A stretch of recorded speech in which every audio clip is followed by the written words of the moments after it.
questions. We're taking the quest. Join Tarsha on this journey to discover the rest. Go.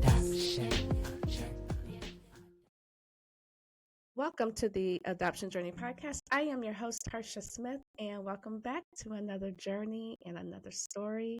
Before we get started, let me remind you that Black Adoptees Meetup is doing the Comfort Bag Drive for the foster kids. So please go to blackadopteesmeetup.org and click on Comfort Care Bag to get your duffel bag or your toiletry item or your toiletry bag. And we will be donating everything on December 12th, and each bag will have a toy in it, courtesy of little orphan Ashley. Shout out and thank you so much. And make sure you like, share, subscribe, follow, do all the things for the Adoption Journey Podcast and Black Adoptees Meetup. All right, we have all of that out of the way. I am so excited about this conversation. We have an adoptee and a birth mom in the building. Oh my gosh. Hello, Dr. Abby. Hello. Thank you so much for coming on and diving into your story. She has an amazing book that I'm a Audible snob. Okay. What does that mean? Means I need everybody to put your books on Audible. It is called Adopting Privilege. And yes, we're going to start right here. I know that you were a transracial adoptee. yes. And you were adopted at how old? 5 months. I was 5 months 5 old. months. Mm-hmm. And can you talk a little bit about this family that adopted you? Sure. So my parents were both educators. It was the 70s, so they grew up through civil rights and kind of had a colorblind mentality and believed that they could make a big difference in the world, and were always looking to do that and to think about race in a different way, to think about class in a different way. That was kind of their ideal and idealism of like how the US could become a melting pot. And I think that part of their adoption of me was part of that belief and that ideal that they had. A little misguided. I do recognize that them saying that they were colorblind completely negated one of the biggest parts of my identity as a Black person. But they came to this with this mindset that they could adopt a child of a different race, and that with their culture, they're educating me that the life experiences that I would be no different than their 3 biological children because we were all raised in the same house from birth.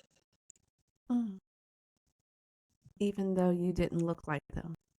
Yes, even though I didn't look like them, I had a completely different culture from them, different needs physically than them. Yes, they did not recognize any of that at the time, and were not guided to much of that either by the 70s. agencies. Yes. Yeah. Do you know why they decided to adopt, and were they specifically looking for someone of another race, or just the quickest baby they could get with, or both? Yeah, so I have 2 different stories. The one my mom told all throughout when I was growing up about how they just wanted to adopt. They couldn't have any more kids. They wanted a big family, and they just wanted to adopt and wanted us to all be about 2.5 to 3 years apart. So it was about that time. And so my mom said that they just wanted to adopt. And when I was presented to them, they just saw a healthy child and they were happy to adopt me. My dad, on the other hand, just decades later, like literally about 10 years ago, told me that they had actually originally tried to get a white baby, but that they weren't available fast enough because they didn't want a big break. And they said it could be years before a white baby would be available. So then they thought about a Vietnamese baby, those children who had been fathered by American soldiers and orphaned in Vietnam. That was their kind of second, well, maybe we'll do this instead. And they found that was super expensive and difficult as well. And so the social Mhm. worker baby basically said, I can get you a black baby cheap and free, not free, cheap and soon, quick. And so that's what they went with. And so the story that I had been told my entire life was not exactly true. My mom had fabricated that story Yeah. to go along with that kind of mentality that they had. Oh, okay. Yes. So talk to me about, okay, you have siblings. Were Yes. there different? Did they show, you know, you're obviously you're adopted, so Mhm. were there differences in how they treated them versus treating Not you? that I know of. No, I don't think so. Not in like the day-to-day life of it. Hmm. We really didn't talk about adoption. It wasn't like this is my adopted sister. It was just I'm their sister. This is my child. It was adoption wasn't a part of the language in our household. So not really. And what was it like growing up in this white family? Isolating is the best word I can use to describe. I felt different all the time and like I could not be who I knew I wanted to be or who I knew I was deep down, who I knew I was originally born to be. So isolating in that way, but not anything that they necessarily did. It was more of an internal feeling of me recognizing that who I was in my spirit and in my core, my blackness wasn't acceptable in my house, or not necessarily acceptable, but not understood in my house. It wasn't Hmm. that they did not embrace that part of me. They didn't embrace Black culture, and so that was very isolating for me, especially in middle Oh, school. okay. So they were not, even though they adopted this black little girl, they were not embracing the culture. No, no, and I would So, say not only not embracing, but almost rejecting it. oh, why would you say rejecting it? Because there were comments like, I want to get braids, and no, braids are for inner city kids. Or, the music wasn't appropriate. Like comments about Black culture that indicated that my Blackness wasn't welcomed in the house if I expressed it in a way that was, I don't know, counter to what they believed I should, or how I should express it. Okay, so you and I are roughly about the same age. You're just a little bit older than me. So tell me, what music were you listening to that was quote unquote acceptable in the house? The acceptable music The acceptable was music. We're gonna get to the other yeah, stuff. yeah. The acceptable music was music that my brothers listened to. I have a brother who's 2.5 years older than me, so that was the Okay. influence of the Beatles. Just if you think of any kind of white popular music from the '70s, ABBA, I listened to it, and so that was kind of that acceptable. The Who, Tom Petty, like those were the things that were acceptable in the home for my family. And what were you sneaking and listening to? New Edition, always my favorite. Probably have seen them in concert 8 times. So first time was when I Yes, was in middle school. So that was my first New concert as Edition. well. They were Hmm. my second conference concert. First one was actually the Jacksons. So New Edition, Michael Jackson, DeBarge. I lived in Miami, so anything Miami sound. Just yeah, anything. And then in high school, I moved to Baltimore, so it was all house music. All of that Mm. was what filled my soul for sure. So this is gonna sound crazy, but when you were Okay. younger, it is. I promise you, it is. Did you know you were black? Yes, absolutely. Yeah. Okay. Especially my mom talked about it a lot about blackness and how society at large looked at black people and how I would have to navigate stores and like things like that. She talked about that often and Oh, okay. how So she did yeah, acknowledge that. yes, Okay. absolutely. Okay. When we lived in Miami, I went to country clubs where I was the first Black person to go to them, and she would talk to me about that and that experience and what it would feel like. And she was very good at articulating the ills of society in that way and the way they looked at me. But also, I recognized that there was she distinguished between me and other Black children, and so she recognized that Black in America was not. recognized as a good thing being Black in America, but she also had a standard for me in her head that separated me from Black people in Black families, in Black communities. And I recognized her bias and her racism in that pretty young. I would say probably around middle school, high school, at least ninth grade, but maybe even earlier. I recognized that in her.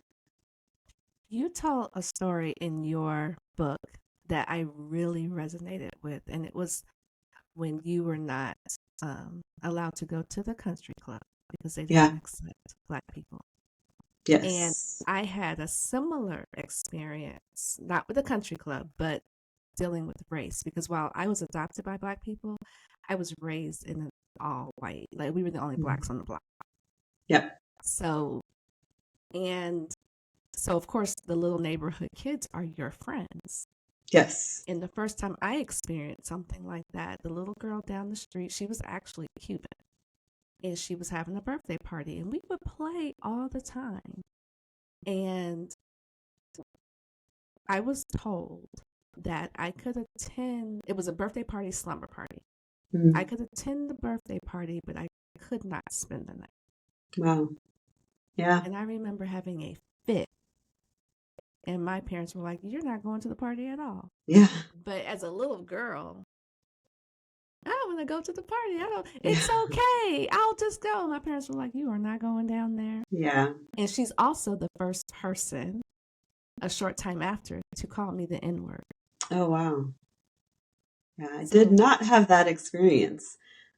So when my experience with the country club, my parents said, you were not they said you can't come, you're not going over their house ever again, but she can always come over here. And so they separated that racist mentality from the child, and we were still friends, and I was still friends with her. And so and my that, parents didn't do that. She couldn't come over, and yeah, I couldn't. yeah, They shut all yeah, that down. yes, Yeah. So when I read that, I was like, "Oh, yeah, I remember feeling like that." yeah, As a little Black girl in this white family, and as you titled your book, The Privilege, yeah. did you realize that you were, how did you say it, privilege adjacent? I love that term. Did you realize it, or did you think, oh, everybody must be doing this? So I honestly, until high school, I actually thought that we were poor and that I didn't have as much because of the school that I went to. Everyone there was so much more affluent, and I went there because my mother Oh, taught there. And okay. so I didn't recognize it until high school. It was high school when I was like, oh, there's something different going on here. And I saw it first within the education system, but it wasn't until then I was like the poor family at the school, poor in quotes, because my Yeah. dad was a professor and my mom was a teacher. So not poor at all, but it felt that way when your friends are being So driven you to were the school with wild drivers. mix because Yeah. you were doing some stuff Yes. like Yeah. All the lessons, all the all the traveling, traveling. Yeah. like could see the pyramids from the window. And you have to read the Yeah. book if you want to catch these little nuggets I'm throwing out there. But I was like, Yeah, but we were traveling to Europe every summer while we lived in Egypt, while my friends were traveling back to the US and coming back with like tons of American food and clothes and all these things. And so, because it was much cheaper to go to Europe and we were a family of six, we backpacked through Europe while my friends were going back and doing like these nice hotels or like Club Med. And when I lived in Miami, a lot of my friends did Club Med in the summer, and I went to musical theater camp at the University of Miami because my dad taught there and it was free. And so there were these like little nuances about how I grew up compared to the people around me that made me really recognize that my parents didn't have the same kind of money as my yeah. friends. And because I wasn't around anyone but those people, I didn't realize what actual poverty looked like until probably high school. And by high school, you're in Miami, right? In high Is school, that I moved to Maryland, right outside Maryland? of Okay. Baltimore. Yeah. Okay. Something else that would stood out to me because you're an adoptee and we deal with this abandonment and attachment and everything. Girl, y'all moved A lot. a lot. Yes. Yes. Yeah. So, like, what is that like? Because you, like, did you ever feel stable? It seemed like as soon as Yeah. you would get your Yeah. stride, they were like, Time to It's go. time to Wrap go. this up. Yes. Yeah, and I'm an introvert, and so I hated it. I really did. I felt lost all the time and not sure where I fit in, and every time I started to get there, it was time to move again. That's And exactly so what that was a comes off in lot. the book. Yeah, it was a lot. It was definitely a lot.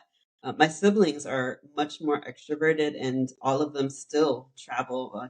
Two brothers who went to Georgetown School of Foreign Service, and so they, Mhm. of course, took jobs that took them overseas. My sister took a job that took her to Amsterdam in the UK. They all embraced it, and I felt very, very lost through all of it. Oof. Yeah. Every time you were like, and then we moved, and I was Yeah. like I could feel it because I Yes. know,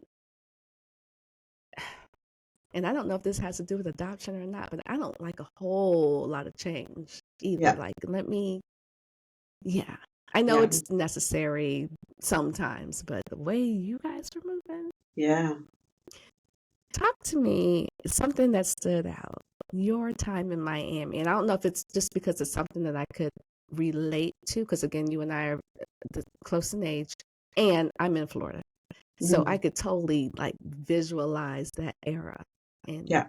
Miami. Talk to me about that time, Yeah, that that short was time. yeah, it's 5 years, so it was actually one of the longer That was times, long for but you. yeah, yeah, but still short for most people. Yeah, it was a very interesting time, and it probably was one of my favorite places that I lived, and I was really sad to leave there, although I'm glad now looking back because I became who I am and really sat into my identity after we left there and came to Maryland outside of Baltimore. But it was a time where like affluence and like all the things you about think about Miami, like that Hmm. was my life. My friends had drivers and Rolls Royces and houses with pools that were like indoor outdoor, like you swim under the wall and now you're outside right along the canal and boats. And so the experience was like so strange, so surreal, and beautiful and lovely, and they were my friends. Like I was really good friends with a lot of people there, like a lot of my school friends, but I felt very isolated from the Black community. I think that like at some point I saw BET and saw Black music and saw Black people dancing, and it felt like there was this whole culture out there that I had no access to. And so it became my mission to almost like kick down the doors of Black community in Black culture in Miami. So that meant like going to the mall with my white friends and hanging around the food court and meeting Black girls and just being like, hey, hi, how are you? And getting phone numbers and then finding time to go skating with them so that I just, there was something in me that needed that blackness. Yeah. So talk about. I'm gonna get back to that, but I just had a after backtrack for me just a little bit. Hmm. Talk about your hair, y'all. Okay, hold on. Oh. Let me just say this to all my Black girls that are listening. This young lady was going swimming every day. Every day, swim team. She was not using lotion. She Nope. she No hair oils. no hair oils, no like back in the day, no grease. No, No, none of she it. talk about your hair. What was happening? Yeah, I didn't know any better. It wasn't really until middle school when I started to be interested in Middle boys where school. I was like, "Ooh, I should figure out how to look cuter because this is not cute." But What was yeah, it looking? it was I could it almost was afro, and it was like brown at the bottom and then orange at the top from the sun and the the sun and the chlorine. chlorine. Yeah, and Yes. just dry and kind of stringy, and I kept it pretty short most of the time, and yeah, it was a mess and I was ashy all the time. And to my mom's credit, she never took care of her look, so she wasn't like a makeup person or a hair person herself, and so she didn't think about it for me, It because it is. wasn't a thought. And I do understand. I do put this into context that we're dealing with people from the baby boomers from an Yeah, era that did not like they adopted. Thank you, kept it pushing. So I keep that in the back of my mind. But still, yeah, you have this skin, hmm, and you have got to see that this baby is ashy all the time, yeah, and yes, you have got to notice the hair because I know you watch TV, I assume. Yeah, but my siblings were doing the same, and they had the green chlorine stiff hair because she didn't take care of Oh, theirs so either. everybody was So walking around looking yeah, a mess. Okay. yeah. So It theirs just wasn't spread as across the bad. board. Yeah, theirs wasn't as bad because their hair needs weren't as deep as mine. But that's why I say I give her credit for not knowing because But she just didn't do it just for didn't know. anyone. Right. Yeah. So did kids at school start saying anything, or did you just have a self-awareness like, It was self-awareness because no, the kids at school didn't know either. If I'm the only black kid that's in their right. You grade, just told like, me, girl, I'm trying to keep up with yeah. the only black kid. Okay, so they didn't know either. So now TV and the influence and why Yeah. it's so important that we see ourselves Yes. because you're starting to. What was the first thing that you decided to do to your hair? So I relaxed it myself Brace the yourself, seventh Black time. girls. Yeah, seventh grade. I relaxed my hair all by myself in seventh In grade. seventh grade. Yeah, seventh grade through high school, I pretty much did it myself and did not go to a salon, I think, until college when I could pay for it on my own and take myself. It might have been my senior year in high school. But yeah, I was way too old. How did you even know to get a perm? TV? Commercials, BET, yeah, all those Just for commercials. you. Yes, just for me, yeah. All of them. They saved me. And then following the directions on the box, which would say like do this and then put the oil on. Okay, well, let me go get the oil. And yeah, it was all from TV and then curling irons and all of that happened after around seventh grade. Yeah. Trying to, my mama had just let me start washing my own hair in the seventh Yeah. grade, but a perm, absolutely not. And did you ever have an experience where your hair fell out, or were you didn't? It never fell out. It was Okay, always, it wouldn't grow, like it would always break. And ah, probably because I wasn't caring for it, so it was always real pretty short. Never had a burn or a fallout because I followed their directions. Like you say okay, 10 minutes, I'm putting my timer on 10 minutes and I'm washing it right out. Like I followed the directions and okay. recognized that no one was going to tell me how to do this. So I had to figure it out Wow. myself. And you're still swimming. Yeah. Yes. It's- Not as often after that because that was part of the directions. Like, don't get it wet for 24 hours and don't do this and that. And so, as I started to learn about it, I actually stopped swimming. I think it was in seventh grade. I got off the swim team and joined the track team in seventh grade. wow. Okay, okay. Now I'm going back to Miami.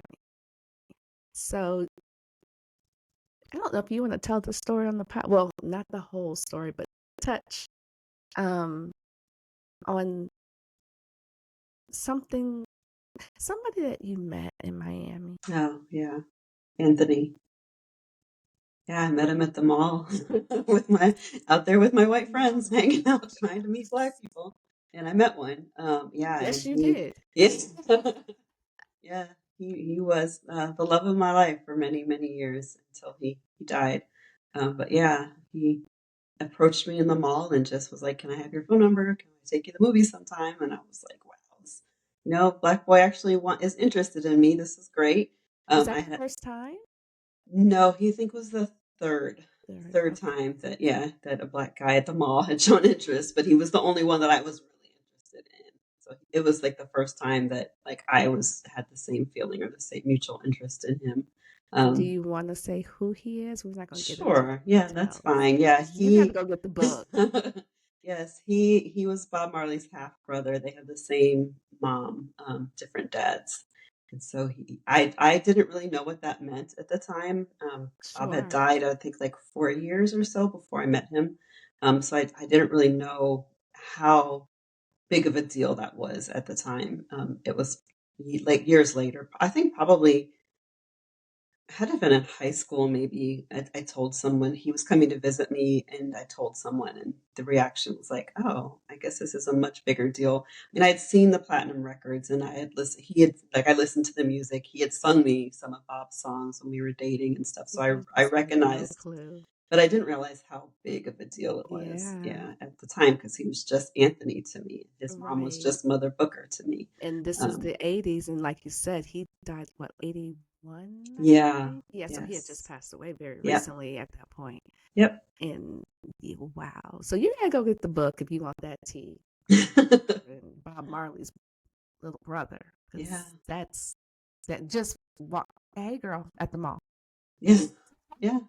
Literally. Yeah, and from him, I really recognized like my blackness as a woman, and like he made me feel beautiful as a black person for the first time. And his mother introduced me to soul food and would cook for me Jamaican soul food, but soul food nonetheless. So Okay, like I spent stop. so much time at their house because I Time out. felt comfortable. Time out. Because you tell a story about your mom who had stopped cooking at some point. Yes, And I don't know what the cuisine was like at your house. bland. But when you had this, not only soul food, it has the audacity to be Jamaican soul food. Yes. What was that like? It was like it was mind blowing. It was mind altering, especially because a lot of the food she actually grew in their yard. Oh, it was so And good. so, yeah, really, really good. Full of love. I would say that that's probably how it felt. It felt like food that was definitely full of love and cooked with love. And did you feel like, what have I been missing? Yeah, Um, yes. But I already knew that. Like I from Okay. watching TV, I already had that feeling that I was missing a lot. And so it was more of like, thank God I'm finally getting this experience. And so I spent way too much time at their house, more time than a 12, 13-year-old should be spending at a boy's house. Like I don't know what my mom was thinking. But it was part of just growing me and understanding my blackness. And so I really am thankful for that Maybe time. that's why she let you do it. I just think my parents just had this rule that you don't say no unless there's a really good reason to say no. And I don't think she Mm. recognized hormonal 13-year-oldness because that's not who she was growing up. My mom, her nickname was actually Prudy Pam growing up in college. And so I don't think she recognized the dangers that could have happened and some that did. Um, it just We're wasn't going there. yeah, it wasn't part of her, like, my child isn't going to be doing this. It was like, okay, she's meeting these people who are respectable and have this gorgeous house, and she's going swimming and hanging out and getting this great experience. Yeah, So she's getting some experience on I was getting, campus. yeah, experiences I should not have been getting, but again, still grateful. Still, right, absolutely, because it made you who you are today, for Yes, sure. absolutely. I do want to turn the corner because you just kind of segued just a little bit into that. Yeah, Yeah, so becoming a birth mother. yeah, Talk about, first and foremost, you hid that pregnancy.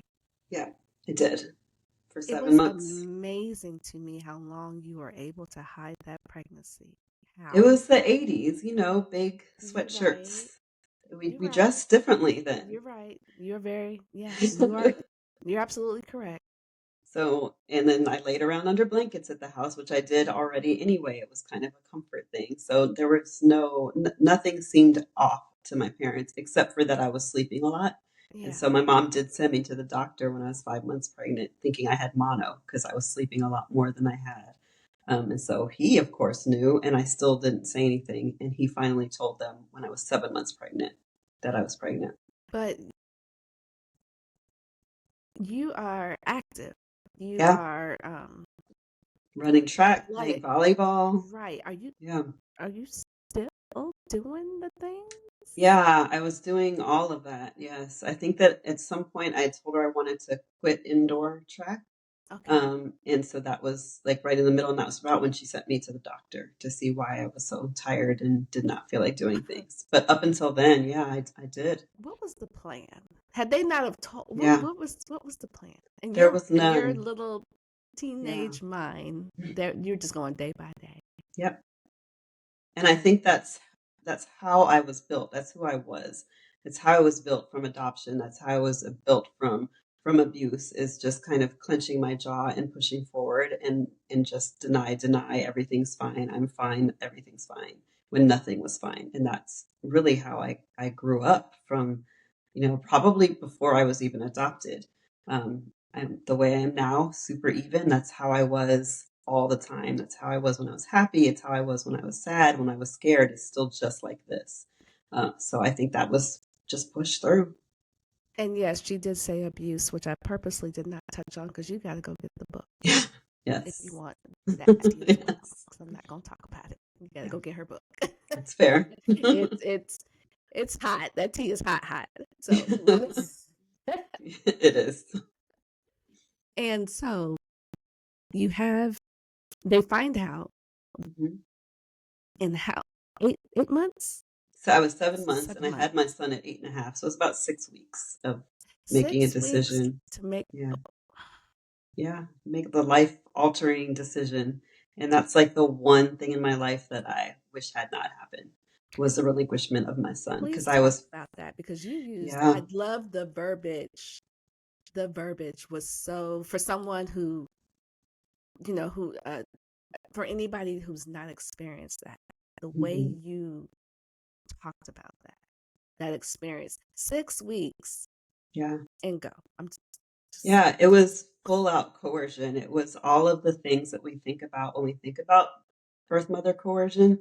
It was like covert. I didn't even know it was happening. I thought that I had made a decision and I had made it myself and that I had full support the whole time.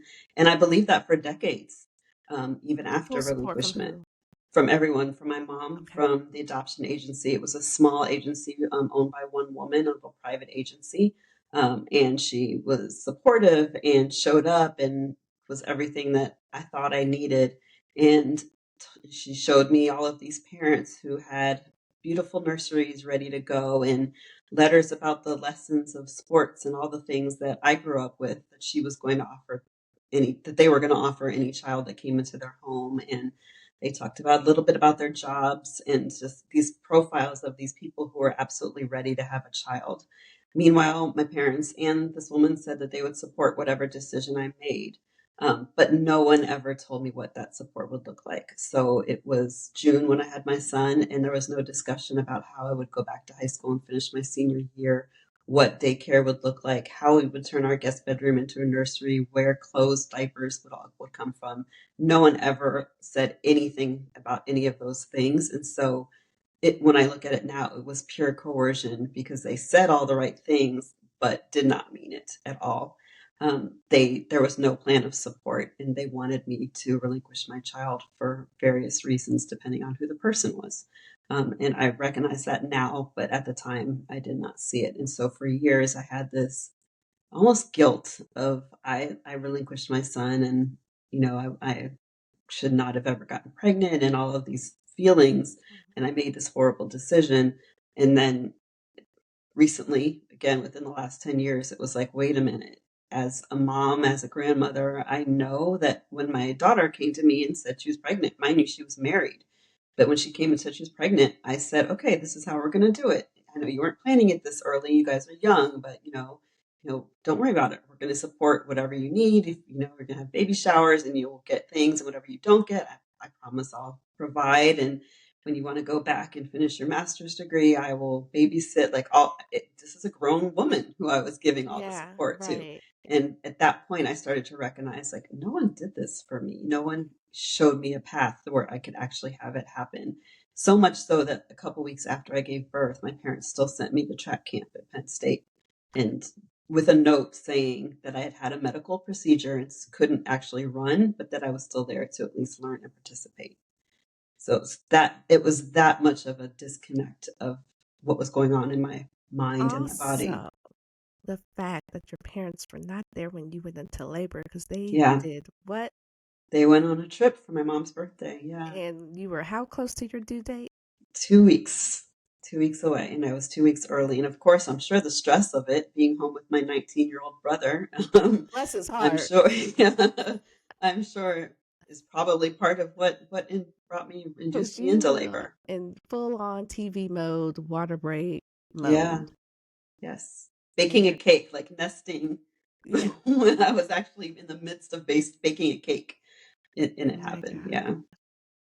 And when you delivered your son, Yeah. because your parents had gone out of town, but they were within driving distance, but they were a few hours out. Yes. Who was there with you? So they got there, I think, in time, if I remember correctly. They were there in time, but during the whole labor process, the agency worker was there The with me. agency work. Yes. Yeah.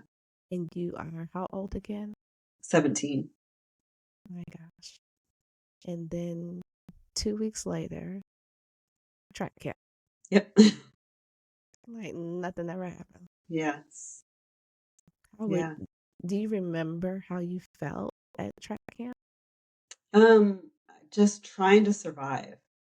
I just tried to fit in. I tried to not have too many questions asked and get to know people so that they didn't ask anymore. It's just like, okay, you can't run. I mean, things happen to us all the time where in sports where you can't participate. And so, yeah, I just wanted to fit in and kind of get away. I remember being relieved to be away. It was almost like I got to act like nothing happened for a minute.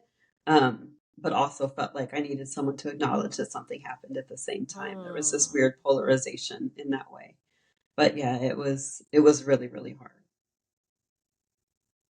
As a birth mother, and I know you were super, super young, at what point, or yes, I know that you did, at what point did you go, probably should have had some therapy? Or I should probably go Yeah, get some therapy. as at grown, like again, last 10 years in my 40s, when I Mm. started to really recognize the coercion of it, it was like, okay, like, this was not okay, and I should have had therapy back then. But now I definitely need to figure out what's going on and just grieve. And it's weird grieving after being reunited with my son. So I had been reunited with him in 2010 or 11, Mhm. I think 11. And so it wasn't until 2020-ish that I was like, okay, I need to grieve some of these things. And really, it was learning that he did not go to the family that I had chosen for him Okay. and feeling Pause. that resentment. Stop. The family that you wanted him to go to was what? Yeah, a mixed race family. The mother was black. They were the Cosbys in my mind. The mother was black and she was a doctor, and the father was white and was a lawyer. And they already had a black adopted son. And so, what was most important to me was that my son did not have the experience of being the only adoptee in the family, and also not being the only black person in the family. And so, when I went through those binders, it was the one family that had a black parent, and a black adopted son, and so that was the family that I chose for him. And the adoption agency said, cool. Yep, Then I relinquished my years later, rights, you and so then relinquish none of your it matters rights and none of anymore. it matters. And then where did he actually To a white family, older, about as old as my parents. So an older white family who had adopted two other children, two girls, one from an Asian country and one from India. So he was the only black person in his family. the very experience that you did not want him to Yes, and grew up in a very white community, white everything. Um, the one experience I didn't want him to have. he And I found out that she was best friends with the agency worker. oof. And so that at that point was finding all of that, and not at that point my mother was pretty deep into dementia, and the agency worker had passed from cancer. And so I had a lot of anger and resentment that I could feel in my body when I recognized that. And so then it was like, I need to get therapy because none of this is okay and it should not have happened. Mm. But this is after you reunited with him. Yeah, years after, decades Years after. after. Yeah. Just I'm glad that you were able to reunite with him. Yes. I want to again back up just a little bit, and um, I love the stories that you tell when you enter college, and Yeah. you're like, "All right, I'm about to be a black girl." Period. Full on. Full Yeah. on. Talk about that time, because what stood out to me is I can only imagine being in this family, being in these environments, being in these schools, because you went to some of the best of the best, and then while I know that your parents thought they were doing right by you and giving you all of these things, but it still wasn't quite enough. I think the love is not enough. Yeah, it wasn't what I needed. It wasn't what you needed. So talk about when you're like, all right, here we go. Yeah, Black I girl. think it started really in high school. In high school, and I've only dated black men, so it clearly started in middle That is school. so interesting. You know why? Yeah. Because a lot of transracial people that I talk to, they end up dating whatever they grew up with. Yes. That's what they date Yeah, or no, and marry. I Yeah. only dated black men, and in high school, I really only had black friends. I had a couple of like white. I had one white friend in my freshman year who thought she was black, and so she hung around with all the black people.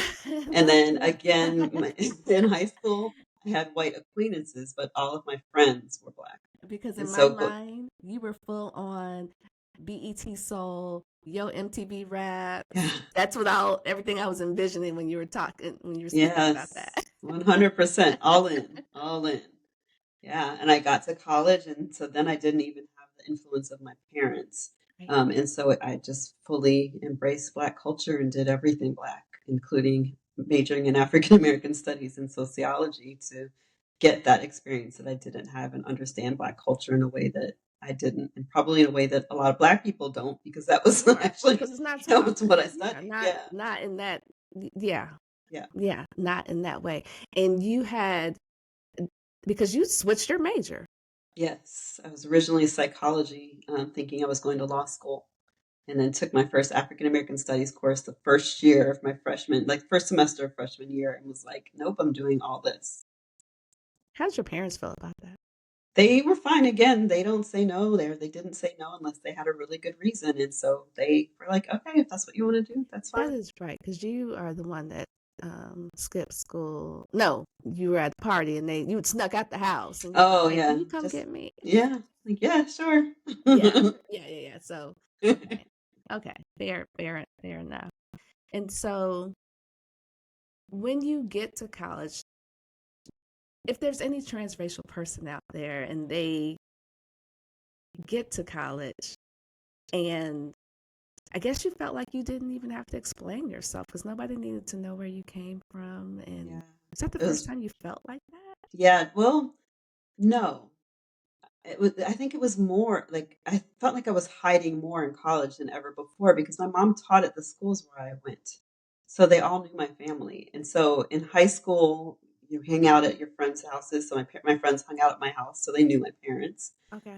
In college was the first time that I actually like drop off, pick up when my parents are coming, where I had to be like, okay, here we Oh, go. wow. Yeah, because no one knew. Right. Who are those people? Your driver's Yes. here.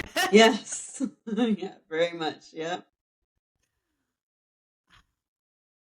And you were ashamed or just, I don't feel like talking about this. Yeah, it was more just like this is yeah, I don't even want to have to go there, but I guess I have to go there and to say, I'm adopted and my parents are white and yeah, that's why Did you you had to tell teach me how to play anybody? spades. Like, yeah, I did. I did. I told people. But did Yeah. you learn though? Did you learn how I to play did. I spades? did. I Okay. don't love it, but I learned, yes. Did you tell anybody you were adopted?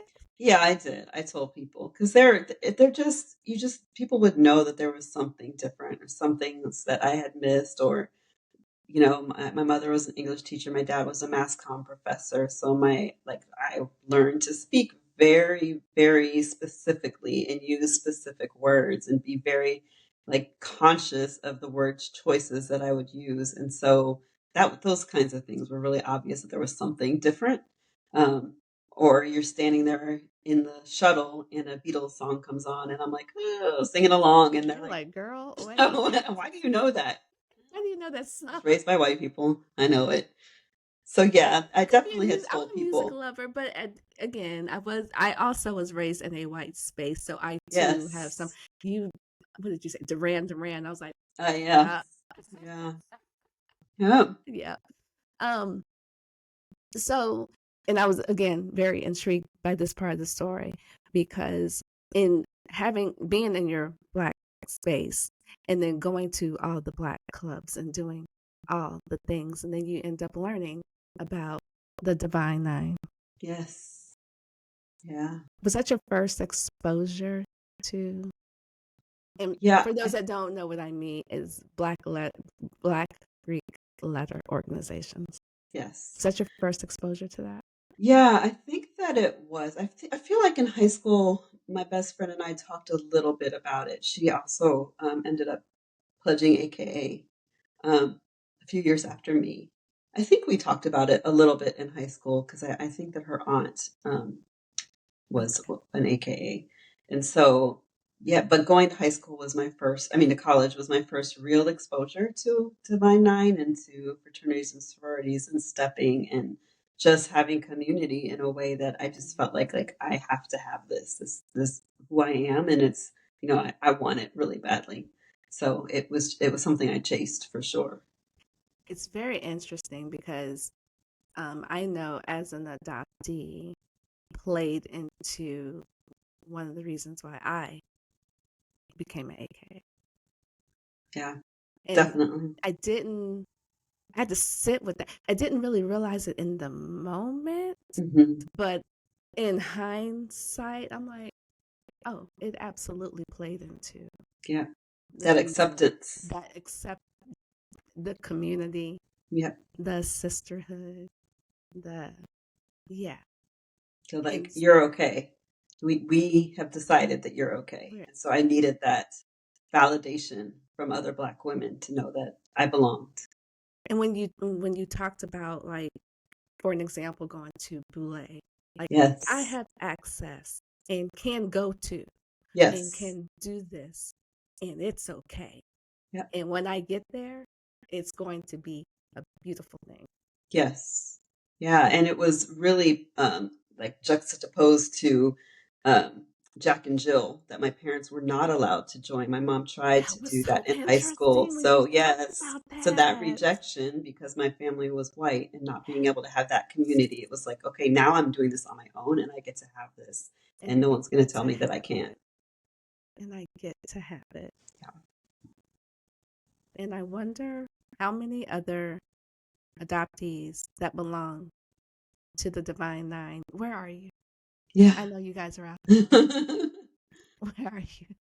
And if this kind of played into some of your reason for becoming members of these amazing organizations. Yes. Yeah, very interesting to me. So you get through and you do end up having more children Yes. after college Yeah. and going Yeah. to do all the things. Talk about, in particular, the next baby Mm. after After my son. your son. Yeah. So I was in college and got pregnant again. And well, actually, I was out of college at that point and got pregnant by my long-term boyfriend. And decided we needed to get married. One, because I didn't want to look like a single young mother. I looked really young, even though I was 24. I still looked probably 16, and Mm-hmm. so that played into my decision to get married. And also playing into like, if I get married and if I have this settled person, no one can take my son away. This is going to be, this kid that I get to raise. That was really, really important to me, was to make sure that he came into a two-parent home and that no one had the right to say that I wasn't ready or fit to be a mother.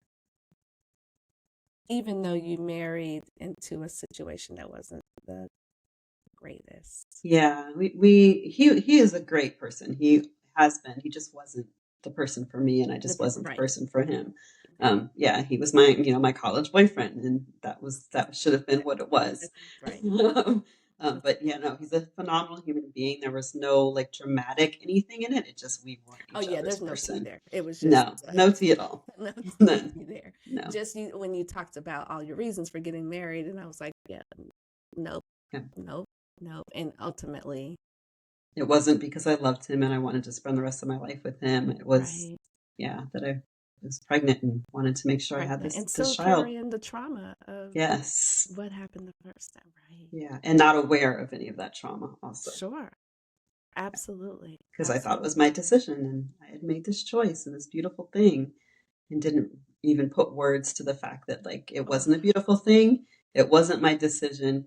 And it was completely made out of fear and lack of resources, not out of love or any other things. Fear and lack of resources.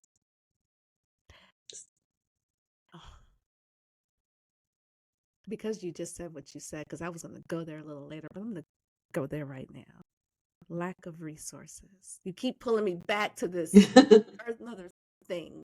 You talk about, had I had this and this and this and this, I would have kept my baby. Yes. And it's not What? even a lot. A plan for my senior year in high school, a plan for being a mother in college, a plan for diapers and crib and all of those things in 2 weeks, 6 weeks later, like how to get all of those things. It was just support and the okay, that it was okay, that I wasn't going to mess him up. But even further than that, if I had understood that adoption was trauma, I wouldn't have done it because I wouldn't have put trauma on my son. If I had understood that I was grieving as an adoptee, I wouldn't have done it. If I would have understood that birth mother grief intensifies over the years, I definitely would not have done it. But there's so many things that I didn't know. I was still in the fog. And so I didn't understand so much about adoption. And so, had I had any of that information, I absolutely would not have relinquished him because I wouldn't have put him through the trauma that I had been through, that I didn't know I had been through. Right. And as a result, it's turned you into this advocate for, adoption, but only if it's like really, really, really necessary. Because if there Absolutely. is a way, let's not. Yeah. Yeah, and absolutely necessary. My own biological mother has made it very clear that she did not want to raise me. She would not have raised me. But my biological siblings on my dad's side are like, our mom would have absolutely taken you. Like, that's what she did. There were 10 kids in that house. My dad never even knew that I had been conceived, so that wasn't even an option. So there wasn't even like consideration of my paternal side of the family and if they could have done anything differently. It was just her decision. And so people will say, but your mom didn't want to raise you. That's fine. But there's a whole family that would have taken me in and I That would kind of have speaks to stayed the with them. time too, Yeah. because back then men didn't do that. Yeah. So the courts were never going to consider probably him Yes. doing that. But again, 70s, Yeah. very different time, very different mindset. Yeah. But yeah, a Yeah. whole Well, other. even the late 80s when I had my son, I knew the father of the Yeah. child. He was my boyfriend at the time, at times, not at that time, but at times. And they had me just write a thing in the newspaper saying that I was relinquishing so that they didn't have to get his permission. And so it was like a Mhm. wanted ad. Mhm. Mhm. Mhm. Even though I knew and I was still in contact with him. He knew I was pregnant. He knew that I was making this decision. But even with that, they didn't want to have anything to do with him. And so they said, no, we don't want that information. Just put this ad in the Sunday paper saying that you're doing this. And if he sees it, then he'll contact us. He was like 19 years old in Baltimore City. Like, he's not reading the Sunday classified. So it's not He happening. was And they knew he that. had a lot going on, but you Yeah, had to he go did. book, yeah, for that. Yes. Now there's a little bit of tea there. Yeah, there's a lot of tea Too there. much. Yes. Let me ask you this. And if you said it in your book, I don't remember because you keep pulling me out of my way. I want to ask my questions. Sorry. It's all good. It's all good. Um, your son, because I know you reunited. Did he reunite with his father? He has had contact with him. His Okay, father is currently incarcerated and he's written letters to him. So so he yes, kept yeah, up with but that life. Okay, yes, yes. go read the book. You find out. Yes. Okay, okay, okay. So you do get married again. You Hmm. do have beautiful more children. That Yes. baby girl, I love her. Tell her to get out of your face. Oh yeah. She's my my sour patch kid is what we call her because she is 1 minute she's sour and 1 minute she's sweet. So Yeah, yeah. yeah. Love the stories you were telling about her. And so you're like much later in life, you figure out, oh, I got a lot going on. Even though you're making all these accomplishments, you go to school, you finish school, master's, Dr. Asbury, all the things. And you had the audacity to marry a man in the military, and now you're Yeah. still bouncing And around. moved all But over the place. Yeah. it's like, oh. Yes. But even in all of that, something at the core is like something's not right. Yeah. Was there one thing, or was it several things? Was it you finding your son? What was the thing that It was, maybe other yeah, adoptees should look out for?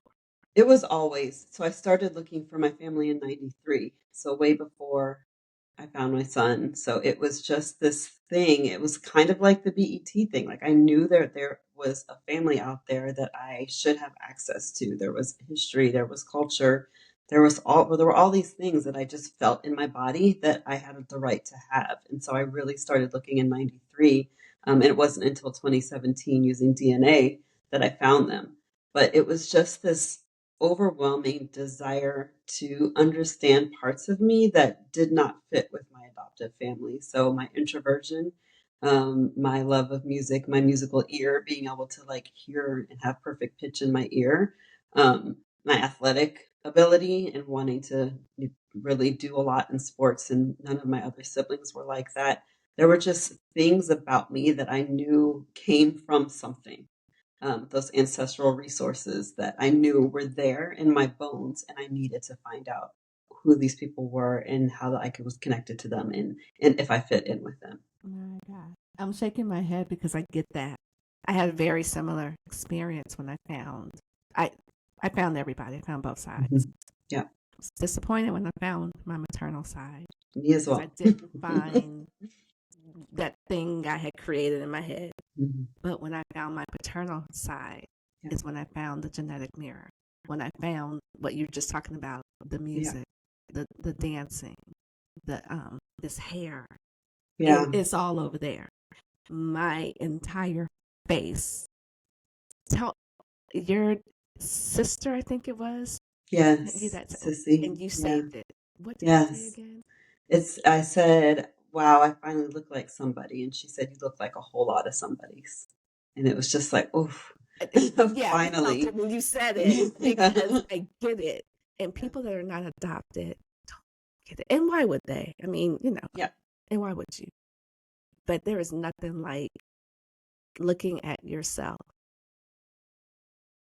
And it's very different because, the first person I saw also that looked like me was my oldest son. Mhm. But even in that, It's not the this was same. real. It's not the same. It's not the same. It's not the same. Looking at my sisters, Yeah. Yeah. Yeah, and for me, I think the thing that was most striking was just a year ago, last summer actually. We have a sibling reunion and we all get together, and this oh, was the second year of it. And it was here, and so my children came, my daughters came, and seeing my oldest daughter with her cousins and how much she mm-hmm, looked like her cousins, it mm-hmm, was like, wait a minute, this isn't mm-hmm. just my story. This No, is their reunion too. And I had all of these years. I found them at 27 and 17. It wasn't until August of 2025 where I was like, wait a minute, this isn't just me. Like they found family too. They have right. connection. They are seeing mirrors, and I hadn't even put those two things together until I saw it with her I had the standing same there. thing with my youngest son. My older two are grown, but my youngest Mhm. son, seeing him, he took a picture with his aunt, selfie, and when I looked at that picture, I was same thing you said. Oh, you look like these people too. Yeah. Yeah. So Yes. yeah, I had that same like light bulb moment. It was like, oh.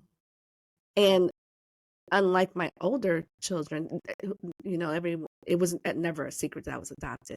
But this younger one has really watched as I went to go meet the people.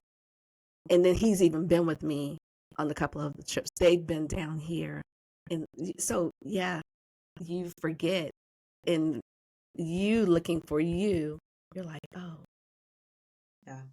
these are your people too. These are Yes. your, Yeah. and that whole musical thing, because all of my kids are musically inclined, including myself. But now we know where it comes from. We Yes. come from a long line. Yeah, we do too. singers and Musicians, musicians. Yeah, yes. yeah. Never knew where it was just something I did, something just they do. That Yeah, now we get it, and it makes sense. And yes. now it encourages me to because my oldest, my baby boy rather. Now I really want to lean into it because he wants to Mhm. lean into it. Yeah, Whereas before it was like, okay, that's because I didn't get it. yeah. It's part of your legacy. I didn't either. Yeah, my son plays every instrument, and taught him. We taught him. We paid for the drum lessons, and he taught himself everything else, like weird string instruments and all kinds of like ukuleles and guitars and like mandolin. He taught Wow. himself all of that, and it was like when I told him, "You have two uncles who are pretty famous musicians in Paris," he was just like, "Yep, tracks." My gosh. Talk a little bit about your birth mother because you Yeah, said you too had a. she's not done the work. And she rejected me and was really angry that I found her and that I told my brother, who she raised, who's about 2.5 years older than me. She was really angry that I told him about me. And so she wrote me one letter that I put in the book that she basically said, I don't want anything to do with you and I never will. And yeah, that double rejection was really, really hard. But it was kind of like, it didn't matter to me too much because what I wanted to do is find these siblings and find my dad. I already had an idea that she was not going to be super happy because I had been looking since '93 and they knew her name and she hadn't accepted any of the requests to meet. So I was aware that there was something going on with her. Also, Mhm. being a therapist, I recognize that she just hasn't done her work and she's probably stuck in the shame of it and embarrassed and all of that. And she didn't want any of that coming up or having people look at her differently. And I get all of that. But it still sucks a lot. Yeah. And your Doesn't feel good. sibling on that Yeah. side, what did Yeah, so he was welcoming at first and just great. But then when it came time to talk about meeting his kids, who are the same, like his daughter and my daughter are the exact same age, mhm. he said, I don't want to tell them that this happened. I don't want them thinking like their grandmother doesn't want them to know. And so for years, I was just kind of sitting by waiting for him to change his mind, and he didn't. And so at some point, we kind of had a conversation that blew up where I was like, this isn't fair, and I'm not doing this anymore. And so we don't have contact anymore because he's allowing her to sit in the secret. And for a year, my daughter went to college a year early, and for a year she was about maybe 2/10 of a mile from her cousin, and her cousin has no idea that we exist. Go knock on the door. No, I'm Right? I know. I think I've thought about sending. She's in college now, and I like send her a letter. And the craziest thing is that my daughter's college best friend is actually went to high school with my niece and is connected. When my daughter was scrolling, was like, it's gonna happen. isn't this my cousin?" And like, yeah. And she's like, "My friend is connected to her. Here's her Instagram." Like, oh wow. It's because it's gonna happen. We'll see. We'll It, see. it will because that's how the universe works. Yeah. It's gonna happen. I just want um for these birth parents that are from the 60s, and 70s, 80s. Yeah. We're a product of whatever y'all was doing. So please don't be mad at us because we're trying to figure out who we are Yeah. in 2025. I know none of you all ever thought that we would just be out here taking DNA tests like you chew gum. Yeah. And it's going to get worse. Right. Because everyone, if you think about like social media, everything that you do, you're saying on social media. So every boy, you're like, oh, I'm going out on date with this guy. Here's a picture. 20 years from now, someone's Years from going to be now, looking somebody's through gonna, your Facebook account or your yeah, Instagram account and say, oh, that must be my dad. It's going to get worse. It's right. just, we're too connected now. We're very connected, but we have a right. Absolutely. We have a Yeah. right. And that's how I felt about my son. It was when I found him, it was, I will tell you everything that you want to Mm. know. Like, there's no question you can ask me that I'm not going to answer. Because Um, his adoption was closed, I assume. yes. Okay. Yeah, his adoption was closed. So Okay. yeah, anything he wanted to know. And still, anything he wants to know, I will tell him. My final question to you, because I read your book and I was like, I'm not giving it away. They are going to have to go get the book. I'm going to dangle the carrot. Okay. And they're going to have to go get your book because it is phenomenal. And she really dives into herself and the becoming of all the things. But my final question for you is, what would you tell the young girl that might be pregnant right now, the teenager? Mm-hmm. What would you say to her? All the things about informed consent. So adoption will be trauma, and it's a temporary problem, and this is a long-term solution, a permanent solution to a temporary problem. That there is support. There are groups that are supporting. There are women who will support. If you reach out to anyone, any birth mothers on Instagram to get information, please do that. You can do it. I haven't met a single young mother, teen, 20s, whatever, unwed mother who regrets raising their child. But every single birth mother I've met regrets relinquishing their child. I mean, I wanted a doctor and a lawyer and black art, and my husband's a lawyer and I'm a PhD, a doctor, and we have black art in our house. Like, I became the family that I thought my son needed. And so I just needed more time and I needed support. And so look for support and know that in time, you will work it out. Mic drop. That's I want to thank you so much for coming and sharing your story. Thank you for having me. And please go get her book, Adopting Privilege. Please go get the book because she had quite the childhood, quite the young adult. Like, she's got some stories. And she's so very unassuming because you're just, like you said, you're very just. Yes. But when I was reading that book, I was like, girl, what? I lived a life.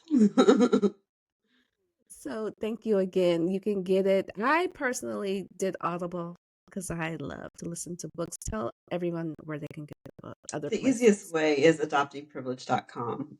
It's through my publisher Muse, but adoptingprivilege.com, you can buy the book right from there. And I do suggest buying it because there are pictures in there and other things that you can't get along with the Audible. So yes, on my bookshelf. But I wanted to.